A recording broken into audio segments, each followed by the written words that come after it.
Jose, esposo ni Maria. Ang kauna-unang, ang kaunting nalalaman natin tungkol kay San Jose ay batay sa Ebanghelyo ni San Mateo at San Lucas. Ang papuro'y iniukol ng Diyos sa kanya ay napapaloob sa dalawang kataga ni San Mateo, Vir Justus, isang taong banal, galing sa angkan at lahi ni Haring David.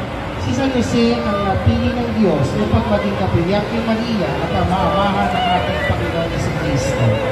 Ito ay nasa pangangalaga nila Ginoong Chris de la Paz.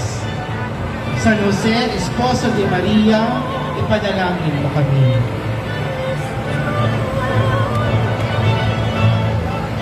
Our Lady of the Abandoned, ang mahal na ina ng mga walang mag-ampon. Nagmula ang debosyon ng mahal na ina ng mga walang mag-ampon sa Valencia, Espanya at dinala sa Pilipinas sa mga misyonero. Itinuturing siya bilang kanlungan ng mga api at walang kalina sa buhay.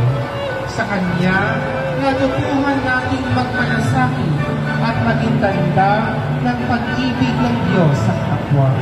Ang imaheng ito